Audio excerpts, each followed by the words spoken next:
로마서 1장 20절 말씀입니다. 우리 한 절인데요. 우리 한 목소리로 우리 한번 함께 읽어보도록 하겠습니다. 로마서 1장 20절 시작. 창세로부터 그의 보이지 아니하는 것들 곧 그의 영원하신 능력과 신성이 그가 만드신 만물에 분명히 보여 알려졌나니 그러므로 그들이 핑계하지 못할지니라. 아멘. 하나님께서 오늘 말씀으로 은혜 주실 줄 믿고 잠깐 기도드리겠습니다. 사랑이 많으신 하나님 아버지, 오늘도 하나님께서 우리에게 말씀하여 주셔서 진리의 말씀을 깨닫게 하여 주시고 천지 만물을 통해서 하나님의 살아계심을 깊이 깨닫는 복된 시간 되게 하여 주옵소서. 예수님의 이름으로 기도드립니다. 아멘. 오늘은 로마서 1장 20절 말씀을 중심으로 자연을 통해 보는 창조주 하나님, 자연을 통해 보는 창조주 하나님이라는 제목으로 하나님 말씀을 선포하도록 하겠습니다. 어린 자녀, 기독교 가정에서 자랐지만 어린 자녀들이 유치원을 나오고 킨더가든을 졸업한 다음에 이제 엘레멘터리 스쿨에 가게 되면 학교에서 과학 시간에 세상이 어떻게 창조되었는가를 가르칩니다. 이전에는 아주 오랜 시간 미국이 처음 이렇게 이 땅에서 하나님의 은혜로 부흥하고 발전할 때에는 100년, 200년 전에는 주로 성경에 하나님께서 창조하셨다라는 내용하고 과학적인 진화론에 관한 내용들을 함께 가르치던 시절도 있었습니다. 그런데 최근에는 창조론은 가르치지 않고 다 온 세상 만물은 진화되었다라는 것을 가리키는 거죠. 그러니까 한 아이가 신앙이 좋은 부모님에게 교회에서는 하나님이 창조하셨다고 말씀을 듣고 학교에 가면 다 진화되어서 사람들이 아니면 공간이 세계가 수천억 년 우리가 셀 수 없는 그런 오랜 기간 동안에 먼지들이 모여서 돌덩어리가 되고 돌덩어리가 모여가지고 행성이 되고 행성이 모였는데 갑자기 빛을 발하고 빛을 발해서 생명이 생기고 이런 진화론에 관한 내용들을 배우게 됩니다. 그래서 어린아이가 아버지에게 질문이 많은 시기에 아버지에게 묻습니다. 아버지, 이 손목시계 같은 걸 딱 보여주면서 아버지, 이 손목시계는 어떻게 만들 수 있어요? 어떻게 만들어졌어요? 라고 아이가 아버지에게 물어봤습니다. 그러니까 아버지가 지금이 하나님께서 창조하신 창조론을 가르칠 좋은 기회가 된 것 같다라고 해서 아이에게 이렇게 설명합니다. 이 시계는 시간이 지나면서 저절로 만들어져서 시계가 된 거야 라고 설명해 준 거예요. 시간이 지나니까 얘가 그냥 시계로 만들어졌어 라고 말하니까 그 아이가 그럴 리가 있냐라는 표정으로 아버지께 묻습니다. 그러면 자동차도 휴대폰도 책도 다 저절로 만들어졌다고 생각하십니까? 라고 묻는 거죠. 불가능하다라는 표정으로 아버지에게 대꾸를 한 것입니다. 그러자 아버지는 미소를 지으면서 너도 말했듯이 그럴 리가 없지. 어떻게 시계가 저절로 만들어졌겠느냐. 그런 것처럼 모든 사물과 모든 세계는 누군가가 만들었기 때문에 그것이 존재하고 만드는 사람의 그 목적에 따라서 운행이 되는 것이다 라고 설명을 해 주었습니다. 그러면서 이 세상 역시 그냥 저절로 만들어진 것이 아니라 창조주 하나님께서 세상을 만드셨기 때문에 이 많은 천체와 우주와 만물, 특별히 생명을 가진 인간들이 살아가는 것이다 라고 설명해 주었다고 합니다. 우리는 자연 만물을 보고 배우는 지식과 깨닫는 지혜가 있습니다. 지혜가 부족한 사람들, 깨달음이 부족한 사람들은 자연에 일어나는 현상을 보고도 이게 무슨 뜻인지, 어떤 의미가 있는지 모르는 사람이 있고 그냥 눈에 보이는데도 그렇거니라고 생각하는 사람들도 많이 있습니다. 그런데 똑같은 현상이 일어나는데 진리를 깨닫는 사람이 있다는 것이죠. 사과가 땅으로 뚝 떨어지는 것을 보면서 대부분의 사람들은 이때까지 뭐라고 생각했겠습니까? 사과가 그냥 위에서 아래로 떨어지겠구나 라고 생각했는데 뉴턴은 이 사과가 떨어지는 것을 통해서 무엇을 깨닫게 됩니까? 만유 인력의 법칙. 무거운 물체가 가벼운 물체를 끌어당기는 힘 때문에 가벼운 사과가 무거운 지구 쪽으로 끌어당김을 통해서 떨어지는구나라는 더 깊은 지혜와 지식을 깨닫게 되었다는 것이죠. 이처럼 우리가 몰라서 모르는 것이지 하나님의 모든 질서 속에는 하나님의 계획과 하나님의 성품, 특별히 하나님의 뜻이 다 담겨 있다는 것을 지혜를 얻으면 얻을수록 깨닫게 된다라는 것입니다. 요즘처럼 6월의 시원한 밤이 되면 하늘에 쏟아지는 반짝이는 별들을 보면서 하나님이 정말 이 광활한 우주를 창조하셨습니까? 그런데 이 우주의 크기에 비하면 먼지 같은 보잘것없는 한 사람인 나에게 하나님은 어떻게 관심을 가지십니까? 라고 묻게 됩니다.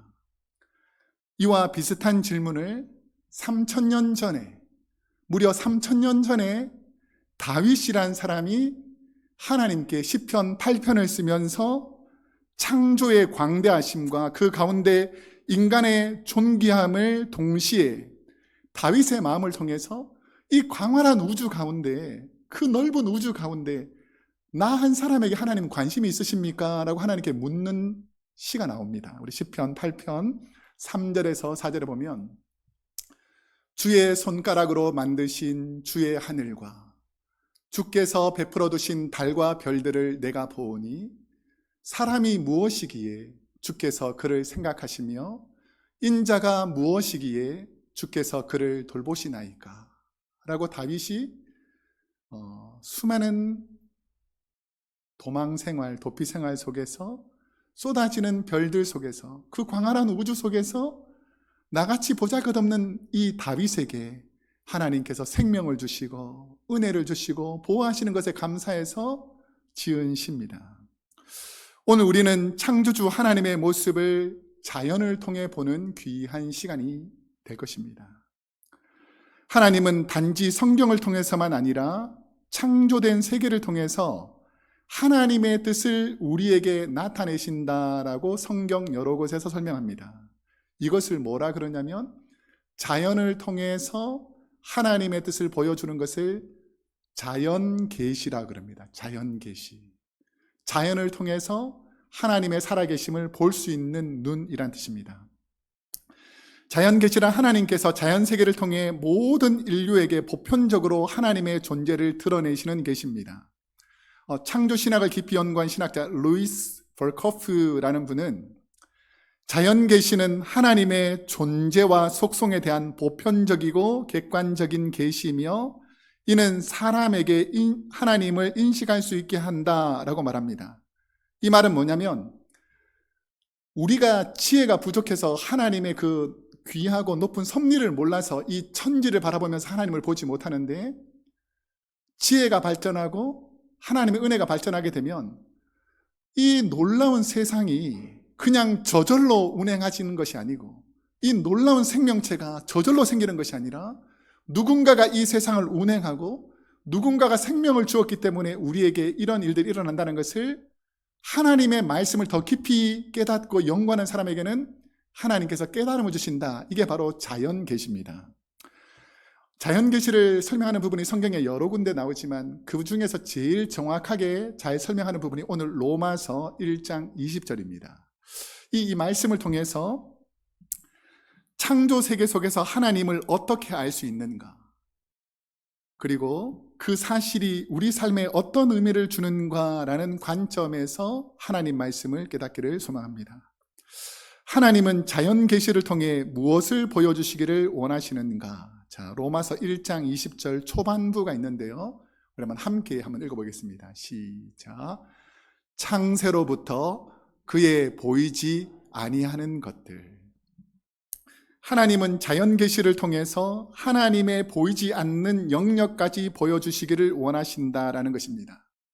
그러면 하나님은 언제부터 하나님의 살아계심을 보여주셨는가? 창세부터, 그러니까 천지가 창조되는 The creation of the world, 세계가 창조되는 그 순간부터 하나님은 엄청난 영역을 가지고 세계를 창조하셨는데 하나님께서 그 세계를 통해서 내가 창조했다라는 것을 계속해서 보여주고 계신다는 것입니다. 사람들은 지구뿐 아니라 우주에도 관심이 많아졌습니다. 그래서 우주의 크기를 연구하기 위해서 여러 망원경을 만들었는데 1990년 4월 24일에 미국 항공우주국 나사가 천체 관측을 위해서, 그러니까 우주에 있는 행성, 위성, 별, 은하, 우주의 끝, 이런 것을 연구하기 위해서 우주에 망원경을 쏘아 올립니다. 그 망원경을 만들 때 힘썼던 천문학자가 파월 허블이라는 분입니다. 그래서 이 허블이라는 사람의 이름을 따서 허블 망원경을 만들었는데 지구 상공 559m 지점에서 약 96분마다 그러니까 거의 한 1시간 반 정도마다 지구를 계속해서 돌면서 온 우주의 사진을 다 찍는 거예요.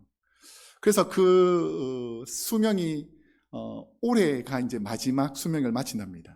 그러니까 30년을 지나면서 5번이나 우주 비행선을 보내와가지고 수리해서 5번이나 새롭게 리노베이션 했는데 이제 올해가 마지막으로 이제 그 망원경의 수명이 끝마치는 거죠. 이 망원경이 천체 망원경을 통해서 우주의 끝이 얼마나 넓을까? 우주에는 어떤 은하가 있을까? 블랙홀은 무엇인가? 이런 것들을 사진으로 계속해서 찍어서 사람들에게 전송하는 것이죠.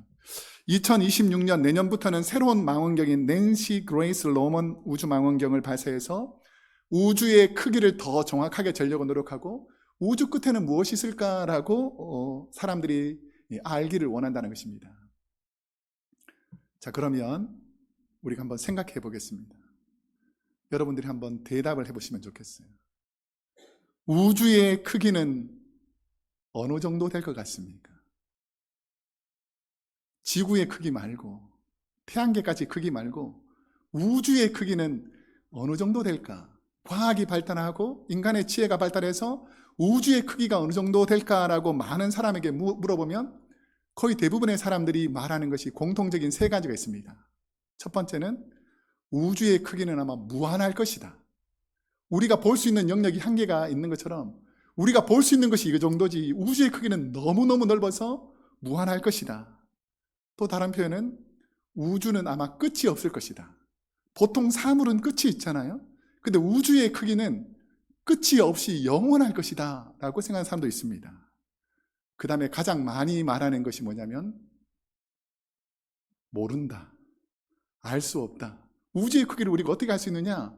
하나님만 아신다라고 말하는 것이 인간의 대답이죠. 오늘 본문에도 보면 자연을 통해 하나님의 보이지 않는 영역들을 창세부터 보여주신 것이 자연계시라는 것입니다. 상상하지만 하나님은 인간의 광활한 우주의 크기보다 더 큰 영적인 영역까지 하나님께서 품고 계신다는 것입니다. 창조주 하나님은 무한한 공간과 물질을 넘어 인간의 눈으로 보이지 않는 영적인 존재이기에 신령한 눈이 아닌 우리의 육체의 눈으로는 볼 수 없다라고 성경은 말합니다. 하지만 하나님은 하나님의 존재와 성품을 자연이라는 이 도화지에다가 우리가 볼 수 있는 곳곳마다 하나님이 하셨구나, 하나님이 계시구나, 하나님이 역사하시구나라는 것을 자연을 통해서 깨닫게 해주셨다라는 것이죠. 예를 들어서 높고 푸른 하늘의 광대함, 우주의 끝없음을 보면서 하나님은 이 천지를 창조하신 분은 어떤 분일까? 아, 그래. 끝없는 우주와 광활한 하늘을 보면서 하나님은 그렇게 크고 끝이 없고 무한한 분이구나 라는 것을 깨닫게 되고, 요세미티에 가서 큰 바위가 서 있는 것을 보면서 장엄한 산을 통해서 하나님의 위엄과 흔들리지 않는 견고함, 하나님께서는 이런 견고한 분이시구나 라는 것을 바위를 통해서 알게 된다는 것입니다. 특별히 다윗 같은 경우는 하나님은 나의 반석이시요, 나의 요새시요, 나의 피난처다. 그러니까 이 큰 바위들을 보면서 하나님의 성품들을 깨달아 가더라는 것입니다. 어떤 분들은 강의 흐름과 바람, 이런 것을 통해서 세심하게 우리에게 말씀하시는 속삭이듯이, 귀에 속삭이듯이 바람의 움직임을 통해서 우리가 살랑살랑 부는 바람을 느끼듯이 하나님께서 그런 마음으로 우리에게 말해주신다는 것을 자연 현상을 통해서 깨닫는 지혜가 있더라는 것입니다. 장로교 신학의 기초를 쌓은 존 칼빈은 자연은 하나님의 거대한 거울이다 라고 했습니다. 우리가 자연을 바라볼 때 그것은 단지 아름다움 이상이며 하나님 자신이 자연 안에 투영되어 계신다라는 것을 볼 수 있는 영적 감각, 이것을 켈빈은 인간 마음 깊은 곳에 담고 있는 신앙의 감각이라고 합니다. 여러분, 자연을 통해서 자연만 보는 것이 아니라 신앙의 감각을 통해서 자연을 창조하신 하나님을 볼 수 있기를 소망합니다. 그래서 많은 사람들은 자연을 보고서 기뻐하지만 영적인 사람은 자연 속에서 역사하시는 하나님을 보고서 하나님께 영광을 돌리는 사람으로 바뀐다는 것이죠. 그러면 자연 계시를 통해 우리가 볼 수 있는 또 하나의 영역은 무엇인가? 자, 로마서 1장 20절 중반부를 그러면 함께 한번 읽어보겠습니다. 시작. 그의 영원하신 능력과 신성이 그가 만드신 만물에 분명히 보여 알려졌나니. 바울은 자연 계시를 통해서 하나님의 두 가지 속성을 보여줍니다. 첫 번째 속성은 하나님의 영원하신 능력이라는 것입니다. 천지를 창조하신 그 능력은 오늘 계절을 바꾸고 해가 뜨도록 지구를 공전자전하게 하고 생명을 생기게 하는 것. 여러분, 그 누구도 이런 것을 할 수 있는 존재가 있습니까? 여러분은 지구를 돌릴 수 있습니까? 여러분은 태양을 만들 수 있습니까? 여러분은 아무도 없던 그 생명에서 새로운 생명을 만들어낼 수 있습니까? 인간이 할 수 없는 능력, 하나님의 영원하신 능력이라는 거예요. 우리에게는 능력이 한계가 있는데 하나님은 무한한 능력, 이게 바로 하나님의 속성이라는 것입니다. 이것은 온 우주의 질서와 지구의 수많은 환경 순환과 에너지 산물인 수천억 년 동안 이어지는데도 불구하고 그 질서가 하나도 무너지지 않고 수천억 년 동안 계속 유지되는 것이 누구의 힘인가 라고 할 때에 영원하신 하나님의 능력이다 라는 것을 자연을 통해서 안다는 것입니다. 두 번째, 자연을 통해 깨달을 수 있는 하나님의 속성은 하나님의 신성, 거룩함, divine nature입니다. 자연은 우리에게 막연히 신이 존재할 것이다 라는 추상적인 개념이 아니라 자연이 살아 움직이는 것을 통해 창조주 하나님의 인격적, 의도적, 새롭고 깨끗하게 정화하시는 하나님의 성품을 볼 수 있습니다. 자세히 보시면 사람은 환경을 파괴하잖아요. 자꾸 오염시키잖아요.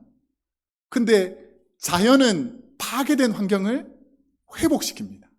비를 내리고 흙을 통해서 계속해서 회복시키는 것이죠. 이 자연의 회복력을 통해서 하나님은 죄로 타락한 인간들을 거룩하게 회복시키는 분이구나라는 것을 자연을 통해서 하나님의 신성, divine nature, 거룩함을 보게 된다는 것입니다. 하나님은 과연 자연을 통해서 말씀하고 계신가?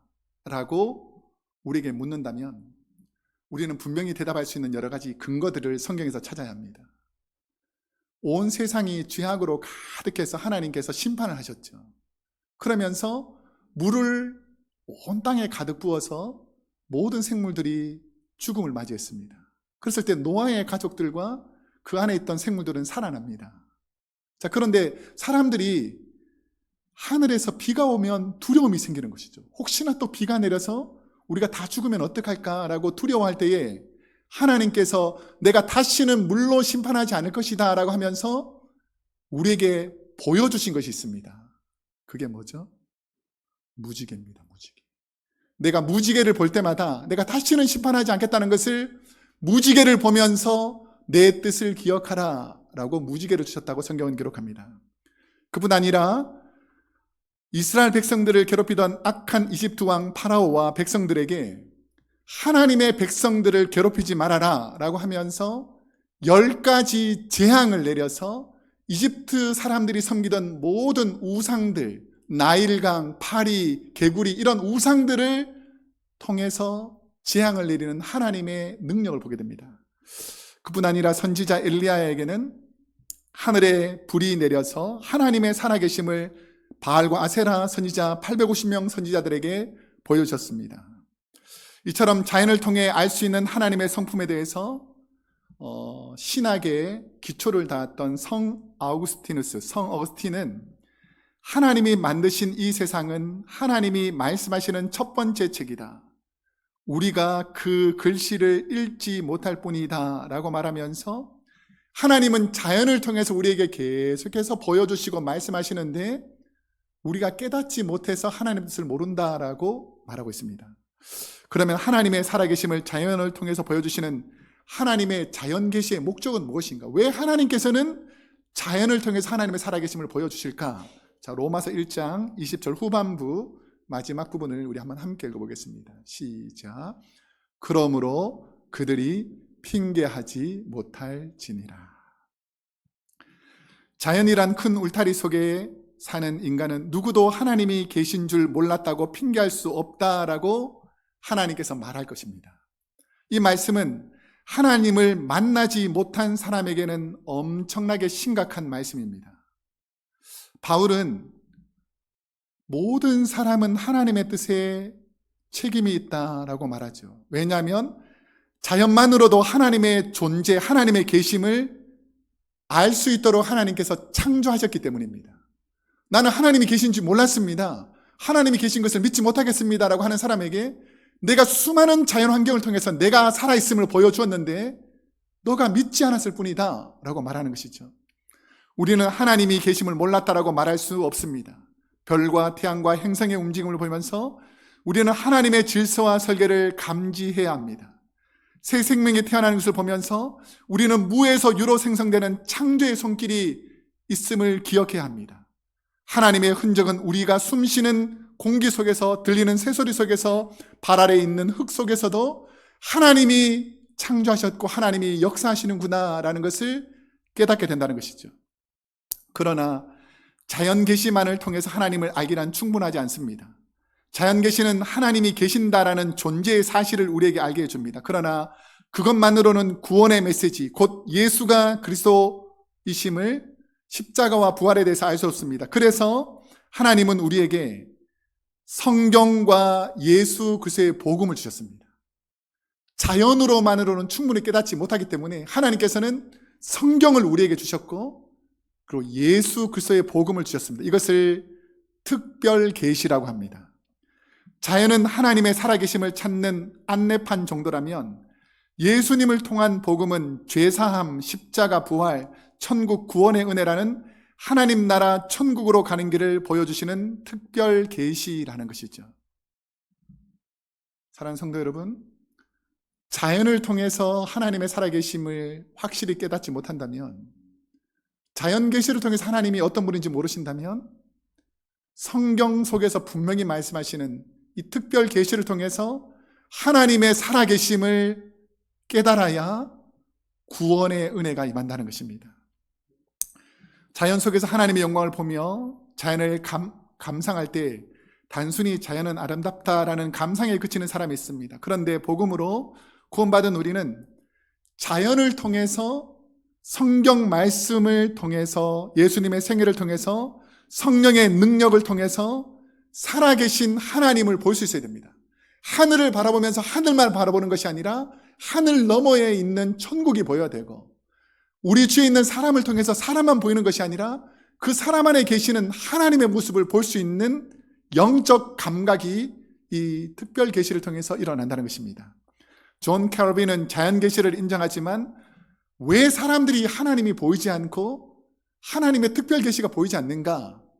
죄로 타락한 사람들은 자연의 계시를 왜곡한다는 것입니다. 잘 들어보세요. 하나님이 천지를 창조하신 줄로 믿습니다. 근데 죄로 왜곡된 사람들은 이거는 토템이나 샤먼이나 자기들이 믿는 것을 가지고 하나님이 아닌 다른 우상을 하나님처럼 믿게 하는 것, 아니면 불신자로 만들어서 나는 무신론자다, 하나님은 존재하지 않는다, 신이 존재하지 않는다고 스스로 만든 것, 이런 것들이 죄인데 죄가 하나님의 창조의 질서를 보지 못하게 한다는 것입니다. 오늘날에도 하나님이 있으면 왜 보이지 않느냐라고 묻는 사람이 있습니다. 하지만 성경은 분명히 말씀합니다. 그들은 이미 보고 있지만 보고도 인정하지 않을 뿐이다 라고 말하는 것이죠. 여러분, 하나님의 계심이 자연 만물을 통해서, 성경을 통해서, 수많은 믿음의 사람들을 통해서, 선지자들을 통해서 말씀하고 있는데도 불구하고 나는 보지 못했다, 나는 믿지 못한다, 나는 인정하지 못한다, 자기가 죄악 때문에 인정하지 못하는 것이지 하나님이 존재하지 않는 것이 아니라는 것입니다. 여러분, 하나님은 살아 역사하시는 분인 줄로 믿습니다. 그럼 이것을 어떻게 깨닫는가? 하나님을 만나야 깨달아진다는 것이죠. 하나님을 만나지 못했기 때문에 하나님이 없다라고 생각하는 거예요. 내가 만나지 못했다고 해서 하나님이 존재하지 않는 것이 아닙니다. 내가 만나지 못했을 뿐입니다. 여러분, 하나님을 만나면 하나님의 살아계심이 자연 만물을 통해서, 하나님의 말씀을 통해서 보여지는 줄로 믿습니다. 한 가지 예화만 하고 설교를 마치겠습니다. 예전에 하와이의 몰로카이라는 섬에 나병, 한센병 환자들이 모여서 격리하면서 살았습니다.